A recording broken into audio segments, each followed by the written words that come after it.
नमस्कार दोस्तों, स्वागत है आपका भाई पढ़ले के यूट्यूब चैनल पर। तो आपको पता है कि हमने एक न्यू सीरीज स्टार्ट करी है जिसमें हम डेली करंट अफेयर्स का एक इम्पॉर्टेंट टॉपिक कवर करते हैं, है ना।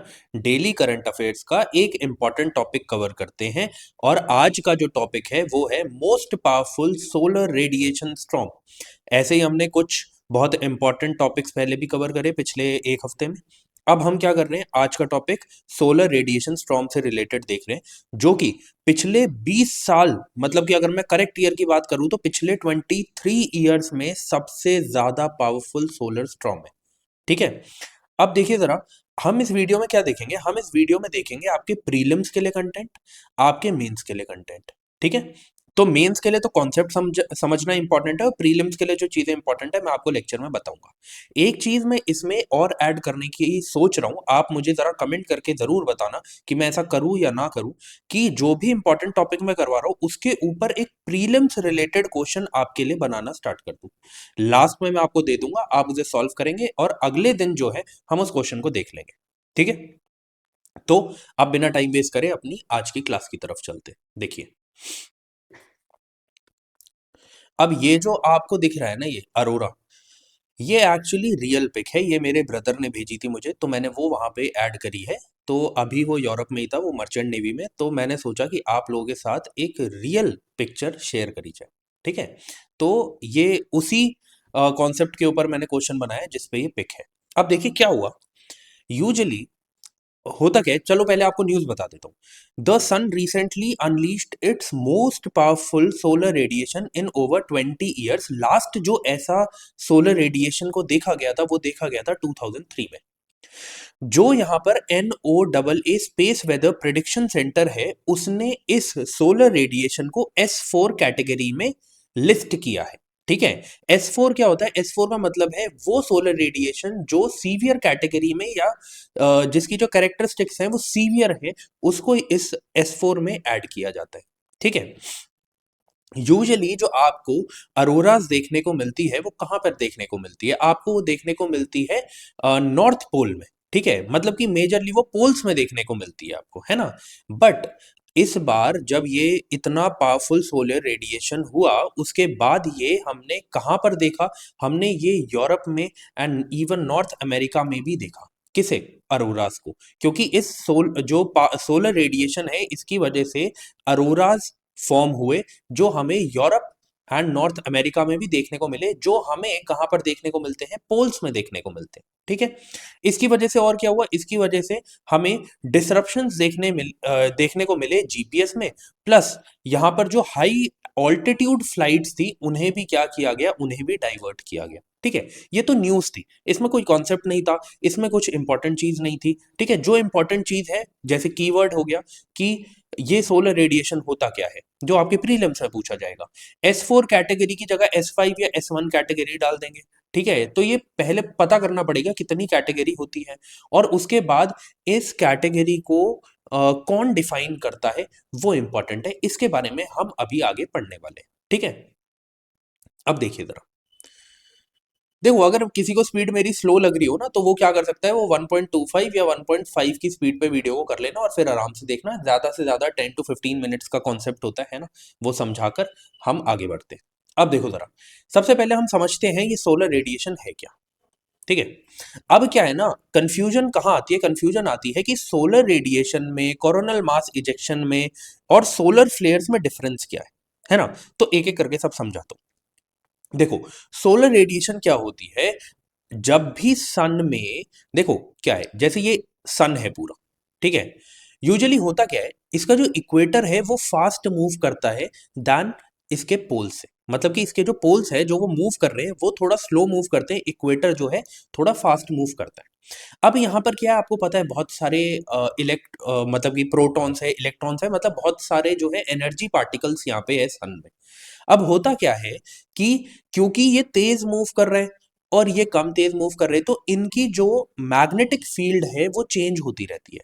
तो मैग्नेटिक फील्ड जो चेंज होती है, तो इनके कॉन्टिन्यूस मूवमेंट की वजह से क्या होता है कि यहाँ पर जो मैग्नेटिक फील्ड है वो आपस में ट्विस्ट होती है, वो आपस में क्या होती है, वो आपस में ट्विस्ट होती रहती है, वो आपस में ट्विस्ट होती रहती है, जिसकी वजह से हमें क्या देखने को मिलता है, एक पॉइंट पर आके ये मैग्नेटिक फील्ड एक जगह से टूटकर दूसरी मैग्नेटिक फील्ड से आकर मिल जाती है। ठीक है, दूसरी मैग्नेटिक फील्ड से आके मिल जाती है, और इस टाइम पर क्या होता है, इस टाइम पर हाई एनर्जी हमें देखने को मिलती है, हाई मैग्नेटिक एनर्जी का रिलीज हमें देखने को मिलता है, जो किसमें कन्वर्ट होता है, जो coronal mass ejection, solar radiation, solar flares में डिफरेंट मतलब कि हमें देखने को मिलता है। अब इनमें क्या डिफरेंस है, देखो होता क्या है, सारे इसी कॉन्सेप्ट पे बेस्ड हैं कि एक सनस्पॉट होता है, वहां पर मैग्नेटिक फील्ड होती है, मैग्नेटिक फील्ड में से मैग्नेटिक एनर्जी निकलती है, जो मैंने कॉन्सेप्ट बताया अभी आपको, और उससे हमें क्या देखने को मिलते हैं, तीनों कॉन्सेप्ट देखने को मिलते हैं। बट डिफरेंस क्या है, डिफरेंस ये है, सोलर रेडिएशन जो है ना, इनकी जो वेलोसिटी है इसके फोटॉन्स की, वो बहुत ज्यादा तेज होती है, वो सिर्फ 30 मिनट्स के अंदर हमें अर्थ पे देखने को मिल जाएगी। वहीं पे जैसे कोरोनल मास इजेक्शन जैसे जो कॉन्सेप्ट है, सोलर फ्लेयर्स जैसे जो कॉन्सेप्ट है, इनके जो एनर्जी पार्टिकल्स होते हैं, इनकी स्पीड स्लो होती है। तो मेनली हमें जो डिफरेंस देखने को मिला, बड़ा बड़ा डिफरेंस, वो ये है कि सोलर रेडिएशन के टाइम पर जो एनर्जी पार्टिकल्स होते हैं, जैसे फोटॉन्स है, उनकी स्पीड काफी तेज होती है। ये जो कोरोनल मास इजेक्शन के टाइम पर जो एनर्जी पार्टिकल्स हमें देखने को मिलते हैं, वो अर्थ पर 1 से 3 दिन के बीच में आते हैं। बट जो एनर्जी पार्टिकल सोलर रेडिएशन के टाइम पे निकलते हैं, वो 30 मिनट्स के अंदर हमें अर्थ के ऊपर देखने को मिलते हैं। ठीक है, तो ये पूरा कॉन्सेप्ट है, इस 3 पॉइंट में इधर पूरा का पूरा कॉन्सेप्ट दिया, जो मैंने आपको समझाया है कि कैसे जो मैग्नेटिक फील्ड है वो ट्विस्ट हो जाती है, एंटैंगल हो जाती है, उसके बाद क्या होता है कि वो टूट कर, मतलब कि कट एंड पेस्ट वाले कॉन्सेप्ट की वजह से हमें क्या देखने को मिलता है, वहां पे रिलीज ऑफ मैग्नेटिक एनर्जी देखने को मिलता है। और ये जो इतना बड़ा सोलर रेडिएशन देखने को मिलता है, ये साइकिल हमें हर 11 साल में देखने को मिलती है, हर 11 साल में देखने को मिलती है। अब आप कहेंगे इसमें से प्रीलिम्स के लिए क्या इंपॉर्टेंट है, प्रीलिम्स के लिए इंपॉर्टेंट ये है कि मेनली फोटॉन्स आपको देखने को मिलेंगे और इलेक्ट्रॉन्स देखने को मिलेंगे एज एनर्जी पार्टिकल्स।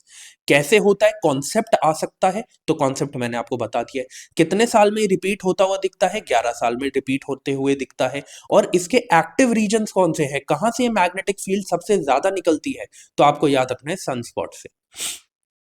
अब सनस्पॉट क्या होता है, सनस्पॉट आपको याद रखना है, सनस्पॉट देखो क्वेश्चन आपको कैसे घुमा देंगे, अगर सनस्पॉट के ऊपर क्वेश्चन आता है, वो लिख देंगे कि ये सबसे ज्यादा हॉट एरियाज होते हैं, नहीं, ये सबसे ज्यादा डार्क एरियाज होते हैं। और इनके डार्क होने का रीजन ये है, बाकी एरिया क्यों मतलब कि इतना ज्यादा आपको रेडियंट दिख रहा है, क्योंकि वहां पर टेम्परेचर बहुत ज्यादा है। पर ये एरिया डार्क क्यों दिख रहा है, क्योंकि यहाँ पे टेम्परेचर सबसे कम है अपने मतलब कि सराउंडिंग एरियाज से। ये जो है थोड़े से कूलर एरियाज होते हैं, ठीक है, थोड़े से कूल एरियाज होते हैं अपने सराउंडिंग से, डार्क है, ठीक है, एंड टेम्परेरी होते हैं, ये चेंज होते रहते हैं। अभी सनस्पॉट इधर दिख रहा है, अब इधर बन जाएगा, फिर इधर बन जाएगा, चेंज होते रहते हैं विद टाइम। ठीक है, यही वो पॉइंट होते हैं जहां पर मैग्नेटिक फील्ड सबसे ज्यादा इंटेंस होती है। ठीक है, टेम्परेचर कम होता है और मैग्नेटिक फील्ड सबसे ज्यादा इंटेंस होती है, इस बात को आपको याद रखना है। आगे बढ़ते हैं, देखिए अब हमने सोलर रेडिएशन के बारे में क्या देखा था कि S4 कैटेगरी में इसे रखा गया था, इसे क्लासिफाई किया गया था। तो ये S4 कैटेगरी जो है, ये किसने मतलब कि ये किसने रखा है इसे S4 कैटेगरी में, तो आपको याद रखना है NOAA, NOAA। प्लीज इसे याद रखना, ये क्वेश्चन आपसे प्रीलिम्स में पूछा जा सकता है कि कौन लिस्ट करता है या कौन क्लासिफाई करता है, कौन कैरेक्टराइज करता है। ठीक है, और ये किस बेसिस पे क्लासिफाई कर रहे हैं कि इसे S4 में रखा गया है, इसकी एनर्जी पार्टिकल्स की हेल्प से, जो इसके हाई एनर्जी प्रोटॉन्स का जो हमें फ्लक्स देखने को मिला है, उसकी हेल्प से, उसको देखते हुए इसे S4 कैटेगरी में रखा गया है। टोटल कितनी कैटेगरी होती है, टोटल कैटेगरी होती है 5। S1 में सबसे माइनर रेडिएशन हमें देखने को मिलती है, और सबसे ज्यादा एक्सट्रीम रेडिएशन हमें किसमें देखने को मिलती है, S5 में। S4 में सीवियर है, जो इस बार देखी गई है। ठीक है, इसकी वजह से क्या क्या देखने को मिलता है, मैंने आपको जैसे बताया कि जीपीएस में डिस्ट्रप्शन देखने को मिली, और हाई ऑल्टीट्यूड में जो फ्लाइट्स थी और हाई लैटिट्यूड में जो फ्लाइट्स थी, उसमें क्या देखा गया, उसमें ये देखा गया कि हमें उसे मतलब कि अगर वो फ्लाई करती तो उनको रिस्क होता। ठीक है, तो वो कोलैप्स भी कर सकती थी, इस वजह से उन्हें रीरूट किया गया। ओके, आगे बढ़ते हैं। देखिए अब जो चीज मैं आपको बता रहा था पहले कि सीएमई जो कोरोनल मास इजेक्शन है उसमें और इस सोलर रेडिएशन में डिफरेंस क्या है कि सोलर रेडिएशंस के जो एनर्जी पार्टिकल्स होते हैं, जैसे फोटॉन्स की बात करी गई है, वो बहुत जल्दी अर्थ तक पहुंचते हैं। वहीं पे सीएमई के जो एनर्जी पार्टिकल्स हैं वो कब तक पहुंचेंगे, वो 1 से 3 दिन लगा देंगे हम तक पहुंचने में, मतलब अर्थ तक पहुंचने में। तो मेन जो हमें डिफरेंस देखने को मिल रहा है वो वेलोसिटी का है। ठीक है, तो अगर डिफरेंस पे क्वेश्चन आ जाए तो अब आपको समझ में आ गया क्या होता है क्या नहीं होता है।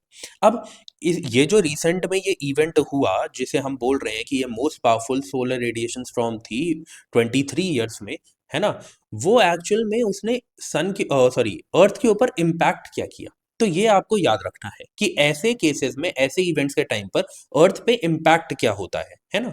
तो आपको याद रखना है सैटेलाइट के ऑपरेशन में हमें क्या देखने को मिलता है, हमें थोड़ा सा जिसे हम कहते हैं कि एरर देखने को मिल सकते हैं। ठीक है, उसके मेमोरी में एरर कॉज हो सकता है, सैटेलाइट के मेमोरी में मिस ऑपरेशंस देखने को मिल सकते हैं। और ये जो हाई एनर्जी पार्टिकल्स है ना, ये क्या कर सकते हैं, ये सैटेलाइट के जो इलेक्ट्रॉनिक्स हैं उनको डैमेज कर सकते हैं। पोलर एविएशन का मतलब क्या है कि जो पोल्स पर जो आपको फ्लाइट्स देखने को मिल रही है, हाई ऑल्टीट्यूड फ्लाइट्स देखने को मिल रही है, उन्हें रीरूट करना पड़ता है, क्योंकि मैं वही बोल रहा हूँ कि उनका कोलैप्स देखने को मिल सकता है अगर वो वहां पे फ्लाई करते हैं उस एरिया में इस इवेंट के ड्यूरिंग। ठीक है, उसके बाद कम्युनिकेशन, मैंने आपको बताया कि जो जीपीएस सिस्टम था उसमें भी डिसरप्शंस देखने को मिली थी जब ये रिसेंट इवेंट हुआ था। तो हमें रेडियो कम्युनिकेशंस में, जीपीएस सिस्टम में, इनमें क्या देखने को मिलता है, डिसरप्शंस देखने को मिलती हैं। फिर एस्ट्रोनॉट की सेफ्टी, होता क्या है कि अगर स्पेस में कोई भी एस्ट्रोनॉट है और ऐसा कोई इवेंट होता है तो उनको शील्ड मॉड्यूल्स के अंदर रहना पड़ेगा, नहीं तो ये जो रेडिएशन है ये डायरेक्टली हार्म कर सकती है उनकी बॉडी को, है ना, and it may even cause death. Okay, अरोरास की बात करें, जो मैंने आपको स्टार्टिंग में फोटो दिखाई है ना, कि जो मेरे ब्रदर ने मुझे सेंड करी थी, वो जो मैंने फोटो दिखाई है, हमें क्या देखने को मिलता है जब भी ऐसा कुछ होता है तो हमें वाइब्रेंट अरोरास देखने को मिलते हैं, जो यूजुअली हमें पोल्स में देखने को मिलते हैं। अभी कहाँ देखने को मिले, यूरोप तक में वो देखने को मिले हैं। ठीक है, यूरोप एंड नॉर्थ अमेरिका में, है ना। तो यही बोला गया है कि जो अरोराज है they contribute to vibrant auroras at lower than normal latitudes, है ना, यूजुअली पोल्स में देखने को मिलते हैं बट अब उससे भी कम लैटिट्यूड में हमें देखने को मिले थे अरोराज। ठीक है, मैग्नेटोस्फेयर, मैग्नेटोस्फेयर जो है वो एक्चुअली क्या करता है, एक शील्ड की तरह काम करता है। जब भी ऐसी सोलर फ्लेयर्स या सीएमई देखने को मिलता है या फिर ऐसे सोलर रेडिएशन देखने को मिलती है तो हमारे अर्थ का एक प्रोटेक्टिव सिस्टम है। उस प्रोटेक्टिव सिस्टम को, उस प्रोटेक्टिव लेयर को क्या बोलते हैं, मैग्नेटोस्फेयर। उसमें क्या है कि ये अर्थ की अपनी मैग्नेटिक फील्ड है जो एक नेचुरल शील्ड की तरह काम करती है, और जितने ये पार्टिकल्स हैं उनमें से मैक्सिमम पार्टिकल्स को डाइवर्ट कर देती है दूसरी डायरेक्शन में, जिसकी वजह से अर्थ को नुकसान कम होता है। ठीक है, तो आई होप आपको ये कॉन्सेप्ट समझ में आया होगा। आपके कोई भी क्वेश्चंस होते हैं आप मुझसे कमेंट सेक्शन में पूछ सकते हैं, और मुझे प्लीज जरूर बताइएगा कि मैं क्या प्रीलिम्स के लिए इसमें क्वेश्चंस ऐड करूं, क्या प्रीलिम्स के लिए क्या क्वेश्चंस ऐड करूं हर क्लास के बाद। ठीक है, ये आप मुझे कमेंट करके बताइए। अगर 20 से 25 कमेंट्स मुझे देखने को मिलते हैं तो मैं बिल्कुल प्रीलिम्स के क्वेश्चंस को ऐड करूंगा। ठीक है, नेक्स्ट क्लास से। अब हम मिलते हैं अपनी अगली क्लास में, तब तक के लिए जय हिंद।